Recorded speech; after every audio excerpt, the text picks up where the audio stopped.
We already know what Xi wants to see in the plan. And the big takeaway there is that self-reliance in technology and building a complete industrial system remain the top priorities. So Xi is basically doubling down on his existing set of policy agendas around making China the world's innovation powerhouse. Trump approved a major defense sales package to Saudi Arabia that includes future deliveries of F-35s. This is subject to Congress, obviously. 300 tanks. This is a really significant upgrade to Saudi's military capabilities and builds upon this $142 billion arms package that was announced during Trump's visit to Riyadh in May of this year. After November 21st, let's see, I say three things. One, what is the impact on global energy prices, if at all? Second, what, if any, effect is this going to have on Russia's approach to the war? And then three, what does it mean, I think, the second order effects for U.S. relations with China, India, Turkey, Europe, and others who are still, to varying degrees, dependent on sourcing Russian energy, oil and gas, particularly from Russia? And so how will it affect their relations? Hi, I'm Dhruva Jaishankar.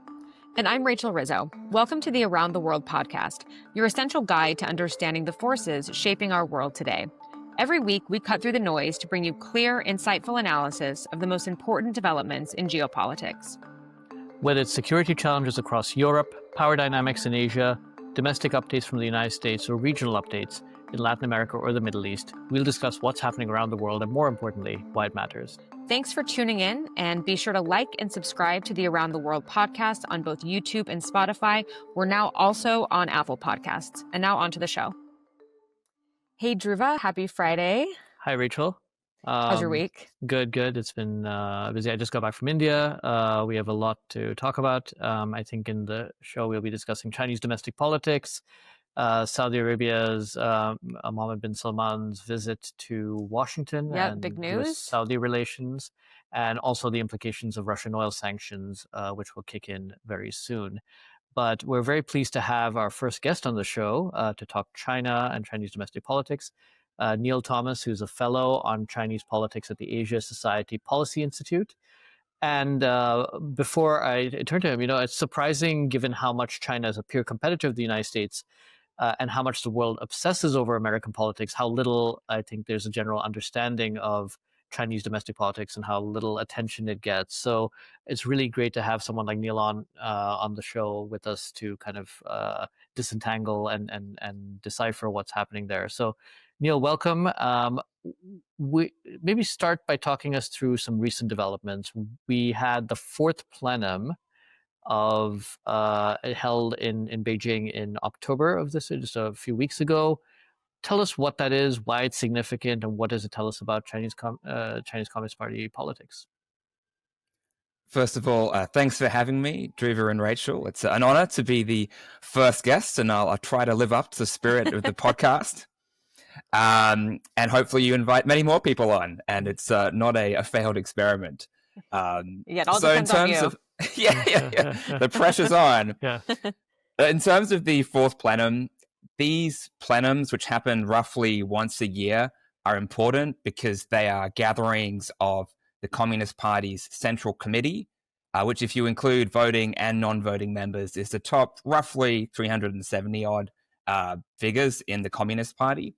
And so they meet to approve policies and personnel decisions that have already been negotiated by a much smaller inner circle of Xi's top advisors. That's the Politburo and the Politburo Standing Committee, correct? I mean, that would be the smaller groupings.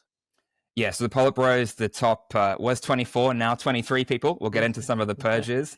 And the Standing Committee is the top 7 leaders. Mm-hmm. They meet roughly every month and every week, respectively. But even then, there's informal consultations with smaller circles, different people that happen, or we suspect that don't rise to the level of being shared publicly with us analysts sitting not just in DC, but also in China itself. We've got to remember how opaque the system is to many of the people who end up being purged. I mean, they might have thought they understood Chinese elite politics, but they clearly didn't. So that's some comfort for us analysts sitting here overseas.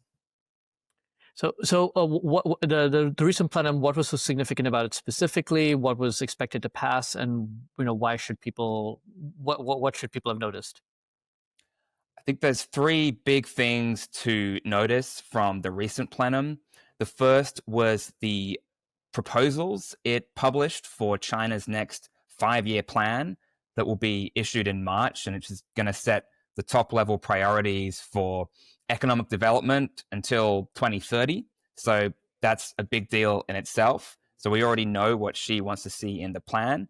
And the big takeaway there is that self-reliance in technology and building a kind of complete industrial system remain the top priorities. So Xi is basically doubling down on his existing set of policy agendas around making China the world's innovation powerhouse and ensuring that it can dominate global supply chains in future and emerging industries in the same way it has done for, say, new energy vehicles, new energy batteries, solar power. So these trade wars that we've seen developing, not just with the United States, but with Europe and other countries around industrial capacity and kind of hollowing out the industries of other countries, we're going to see those only intensify in the years ahead. And so that set of geopolitical frictions, I think, is going to be a defining theme of the next few years.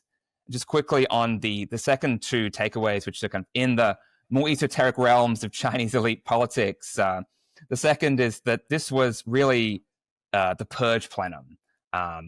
It was revealed for the first time kind of authoritatively that Xi has now officially overseen the largest purge of a central committee in the post-Mao era. This central committee was selected in 2022, had 376 members all up. And at this plenum, it was held in late October, only 315 of those people were present. Wow. The rest being dead or disciplined or missing under a cloud of political rumors and likely future purges. So it's almost 1 in 5 of people who were promoted just 3 years ago already running into some kind of trouble. So this would be like 20% of the Senate, not showing up mysteriously for a Senate meeting in the U.S. Capitol. Yeah, that's right? crazy. Exactly. It's a great analogy. Yeah. And so it just shows that Xi is still large and in charge. And I think a bit of a causal misunderstanding that some people have who assume that these purges maybe mean that Xi is under threat or his hand is being forced by factional rivals or party elders or generals who are pulling the strings behind closed doors, is that Xi actually wants these purges if, in his view, they are making him stronger because people are watching their backs more, or if they're making the party and the military more well disciplined, less corrupt, and ultimately more capable. I mean, his big fear is that the Communist Party is going to go the same way that the Soviet Union did, the Soviet Communist Party did in the early 90s. And this is a party that, through his father, who's a former official, has come to define not just his career, but his life. This is his life's work, is to achieve China's national rejuvenation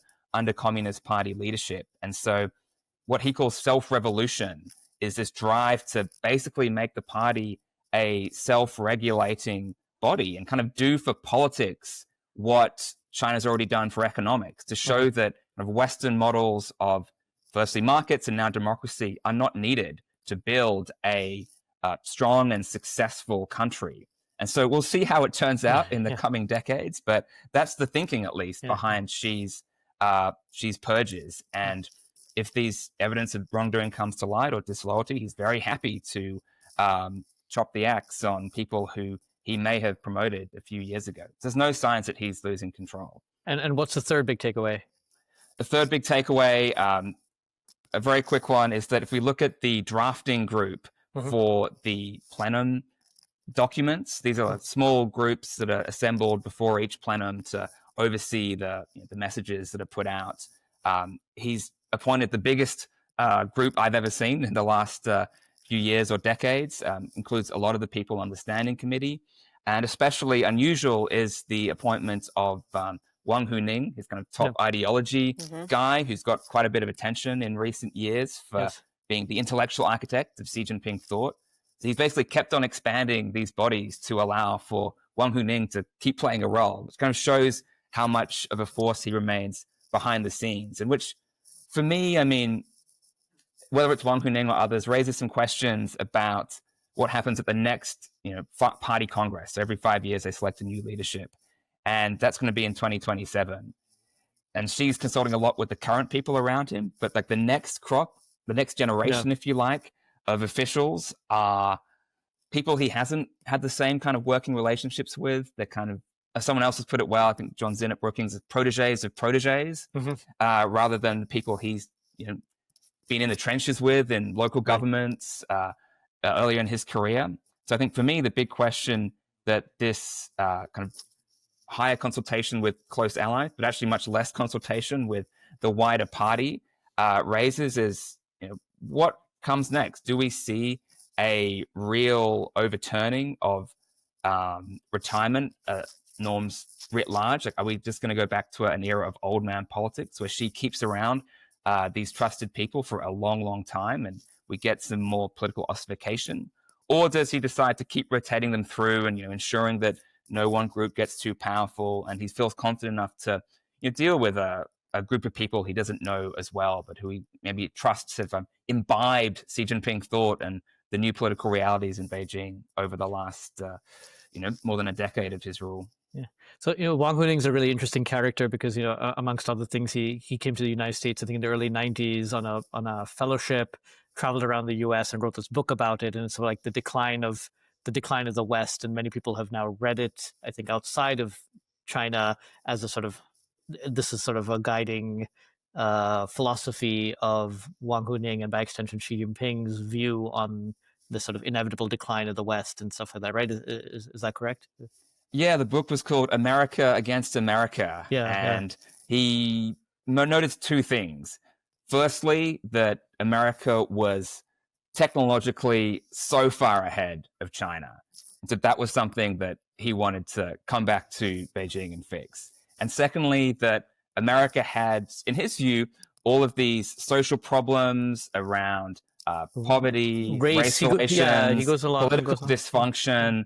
And the lesson for him there was that democracy is too messy and it creates all of these negative externalities that we don't want in China. So he basically came to embody in Chinese intellectual circles this school of thought called neo-authoritarianism, which is a real kind of meeting of minds with Xi's political project to centralize power and use that centralization of power to basically make China great again. And technology has become a really key facet of that. So, it's a long time ago that Wang Huning wrote this book, but you can make some intellectual connections between what Wang was observing and concluding then and how policy priorities are being decided in Beijing today. Yeah.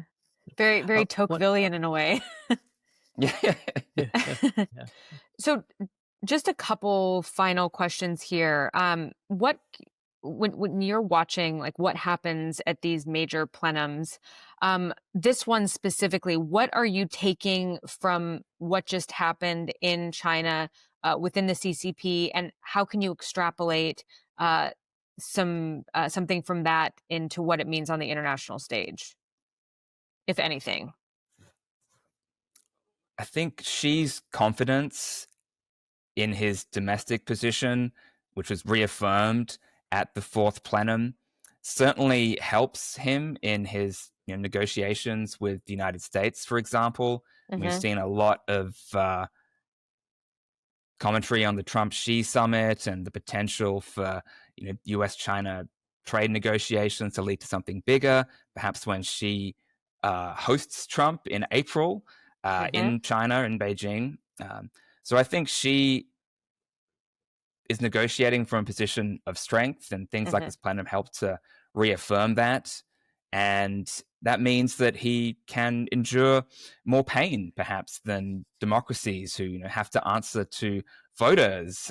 Xi's consumers are not voters, and that's why the party has been able to really favor investment over consumption in its economic policy for so many decades. And that's, an enduring strength that a leader like Xi can count on.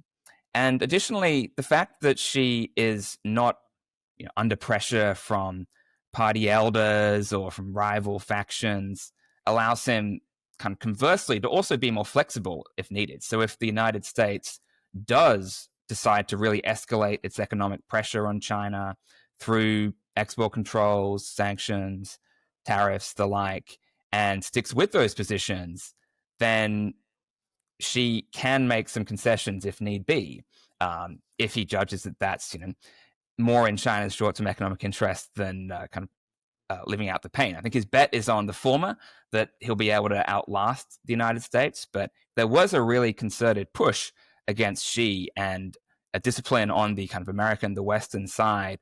Then Xi has a long-term view, and if there is concessions that could be made, there were some arguably made in Busan with at least delaying the rare earth export controls, then he's not going to pay a political price for making those. So there's two different ways of two different kind of forces, if you like, interacting in China's calculus for these negotiations. And right now, I think the former, that feeling of comfort, is certainly outweighing the latter. Just a final question because we haven't touched upon the military aspect of it. And one of the things that's sort of interesting about analyzing China and Chinese domestic politics is you kind of have three parallel structures, as I understand, right? The state, the party, and the military, the PLA. And all of Xi Jinping in some ways has three titles as the head of those three entities. In some ways, we've seen a lot of military purges taking place in the rocket forces and pretty much every command. What are we to make of that as well? I mean, there's pretty sweeping purges in the PLA that have taken place recently as well. So the PLA, or the Chinese military, has always been the most autonomous of those three kind of structures or pillars of power that you mentioned. It was very stovepipe, and Xi Jinping, as chairman of the Central Military Commission, is the only civilian who has a leadership role in the military, which is a party army rather than being a state army. It's a fundamentally political beast. But that distance from the party meant that for many decades preceding Xi's leadership, the army and the other forces basically did their own things. They were in business. There was a huge amount of corruption. They were conducting all sorts of tests, like a famous test of a jet fighter before a US-China meeting that then President Hu Jintao seemed to not have any idea had happened. And so I think there was a perception that they were unwieldy and politically becoming less reliable and also just less capable of fighting, given all the corruption that was happening. And so, I mean, Xi, from his very first years as leader, back in the 2010s, he prosecuted an unprecedented reform of the military bureaucracy and purged two former members of the Central Military Commission, Xu Zaihe and Guo Boxiong, basically to send a message that he was going to be in charge in a way that previous political leaders were not. And so this has been kind of a constant theme of Xi's leadership. But I think there was some interruption during his second term when we got the shocks of Trump's trade war against China, which was not expected by Beijing, and also COVID, which was not expected by anyone. And so some of these domestic political agendas had to be put to one side while those were being pursued. But now Xi had massive political victory at the last party congress in 2022. He's surrounded at the very top by people he really trusts. There's no more representatives of factional rivals anywhere near him. And so he has more freedom of action to pursue these political agendas now. And I think that's why we're seeing this renewed focus on the military. We also saw how a military that was once thought to be very formidable, the Russian military, really fail in Ukraine compared to predictions.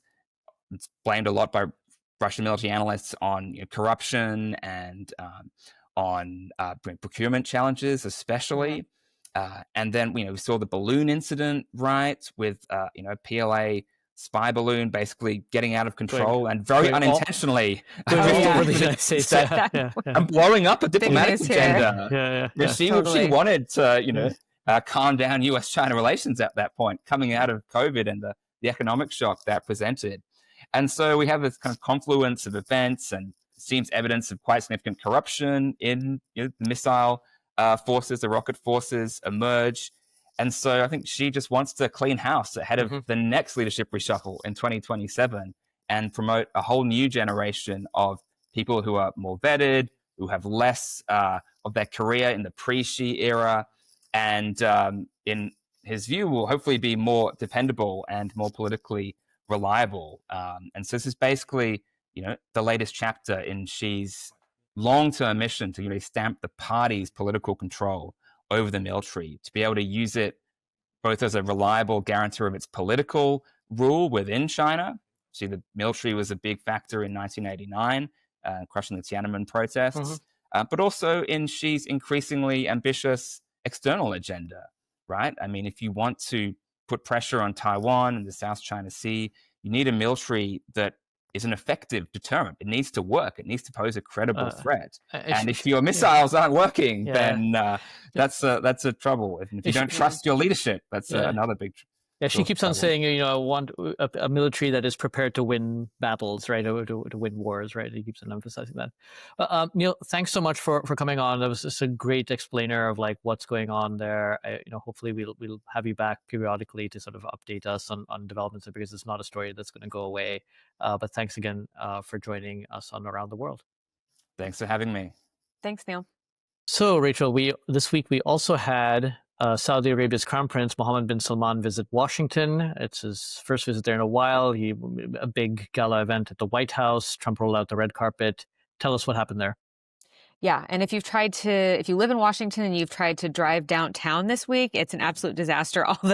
All the roads are shut down. It's been super busy. But this marks MBS's first visit to Washington since the 2018 murder of Washington Post columnist Jamal Khashoggi, who went into the Saudi consulate in Istanbul and never came out. He was murdered there. And so there's been a lot of conflict and disagreement about what this visit means for MBS and whether he should be normalized here after that. And I think what this visit did is really marked his successful normalization and reputation rehabilitation in the United States as a serious international leader and valued U.S. partner. This was a highly transactional visit. It was really focused on business deals and investments rather than broader strategic alignment on issues like human rights or progress on that front. So very transactional couple of days here for him. So you see it's transactional. What did Saudi Arabia get? Yeah, so there was a couple of sides of this coin. So what Saudi gets, security guarantees, that's a big one. Trump designated Saudi Arabia as a major non-NATO ally. This is a status that really provides enhanced defense, trade, and security cooperation. The two countries also signed a strategic defense agreement that makes it a lot easier for U.S. defense cooperation with Saudi Arabia, though it falls short of the Senate-ratified mutual defense treaty that the Saudis were initially looking for. They also got some major defense sales out of it. Trump approved a major defense sales package to Saudi Arabia that includes future deliveries of F-35s. This is subject to Congress, obviously. 300 tanks. This is a really significant upgrade to Saudi's military capabilities and builds upon this $142 billion arms package that was announced during Trump's visit to Riyadh in May of this year. So beyond this, there was an approved U.S.-Saudi Arabia civilian nuclear deal for a multi-billion-dollar partnership that would last decades. So lots, I think, that MBS came out of from this meeting. And he got, I think Elon Musk, his company has agreed to set up a data center in Riyadh as well. I saw Musk was at the White House. It was his first sort of visit back there since he left Doge. I was in Washington. We had an F-35 fly over the city to kind of showcase the F-35 to MBS as well. That's right. Yeah, that happened a couple of days ago. It was to show it off. So, okay, what does the U.S. get out of this deal? Yeah. So as I said, there's two sides of this coin. MBS announced that he is going to increase Saudi investments in the U.S. from $600 billion now to almost $1 trillion. That's a huge jump. This is a really significant influx of capital into the American economy. Specifically, and you were kind of just mentioning this on the AI front, 20 billion of this is earmarked for AI and AI data centers in the United States. Going back to this strategic defense agreement, this secures new burden sharing funds from Saudi Arabia to defray U.S. cost. Basically, shorthand, what does this mean? The Saudis are going to help pay for American military presence and operations in the Middle East rather than the U.S. bearing the full burden alone. And if you take this through and sort of extrapolate it more broadly through the Middle East, this represents a broader shift in the US in terms of burden sharing for our allies and partners in different regions. So from the Europeans to our partners in the Middle East, this is a common theme. I think what is absent from this agreement on either side is really any progress on getting Saudi Arabia to join the Abraham Accords and normalizing relations with Israel. This is a key diplomatic priority for Trump. MBS said he wanted to join the accords, but really first needs what he calls clear path to Palestinian statehood. This is a major obstacle. So a lot happened during this visit, a lot that both sides can be proud of, but also major obstacles, I think, still to overcome. So it's interesting. It came just short of what everyone is expected to be the grand bargain, right? Which is a sort of Article 5 NATO type treaty alliance that MBS wants from the United States, that kind of commitment, and in exchange for the Abraham Accords, which is what Trump really wants, and Saudi formal diplomatic recognition of Israel. So it came almost up to that line without actually crossing. Which means there might be still a little bit room for a deal on both sides, which is this is what Trump loves, and so we'll watch it closely. And then for you were just at CSIS a couple days ago doing an event on Russian oil sanctions. Talk a little bit about that. We discussed it a few weeks ago on the show after Trump announced it initially. What are some updates there? What have you been watching?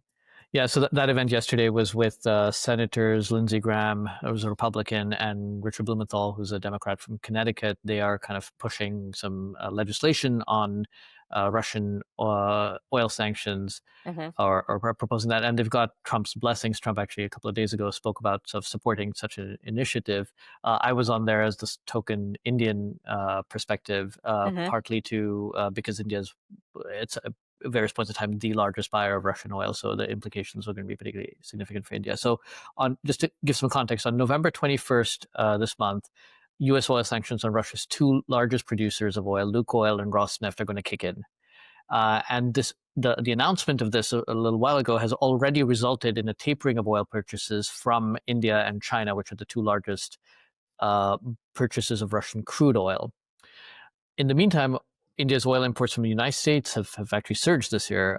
So it's over $8 billion in the first 8 to 10 months of this year. And on Monday, just a few days ago, we had a new gas deal signed between India and the United States. So the U.S. is committed to providing 10% of India's LPG needs for next year in 2026. So that there is that sort of shift underway, driven by some of these larger forces. Okay. And then what else or what other steps are being contemplated at this point by Washington and policymakers here? Yeah, so this is the Senate, led by the two senators in question, are really considering legislation. Trump has endorsed it that would potentially threaten very sweeping secondary sanctions against anyone doing business with Russia. And I think the scale of it will have to be negotiated in the details. Now, it's clearly meant to do a couple of things. One is to exert leverage on Russia to bring them to bring Putin to a negotiating table on a ceasefire in Ukraine, and also give legislative cover to the president to apply tariffs on countries, which is something that's been thrown into question by a possible decision next year by the Supreme Court. So now the questions I think that this raises, there are a lot of open questions. It's still very early on.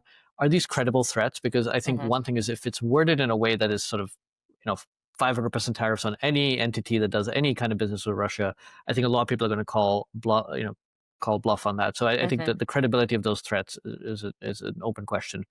Would they have any effect on the Kremlin? This is a government under Vladimir Putin that has actually survived It sure has. several rounds of sanctions, right? Yep. So, and they've taken shifts. They've made moves like for, about 50% of the budget in Moscow was basically based on oil and gas revenue. It has now come down to 30%. So they've already taken steps to sort of insulate some of the effects of some of the sanctions. And the other, I think, thing that I think a lot of people are not really paying attention to in Washington is what could the second order effects of some of these sanctions be.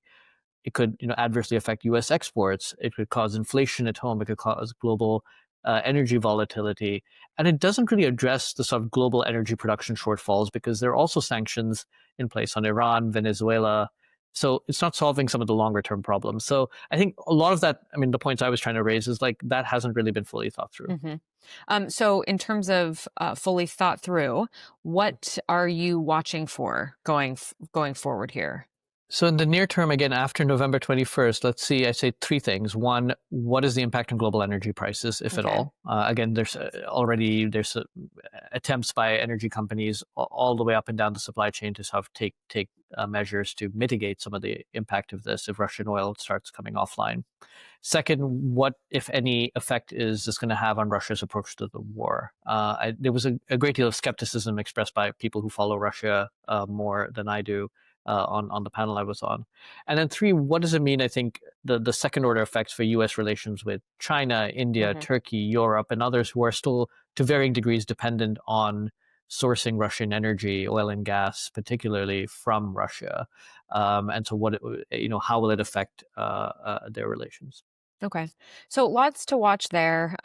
Also, there's been some discussion about potential developments on a ceasefire between Russia and Ukraine, brokered by the U.S. We'll talk about that in a couple weeks, actually, because we're going to take a break next Thursday and Friday because it's Thanksgiving here in the United States. But we're going to be keeping a close eye on all these developments. And in a couple weeks from now, we'll come back at it, give you all a bunch of updates, hopefully on the ceasefire front as well. As I mentioned in the opening, we're now on Apple Podcasts, so you can listen to the Around the World podcast there. And as always, be sure to like and subscribe to Around the World on YouTube and Spotify as well. Thanks for joining us on the Around the World podcast. Thanks.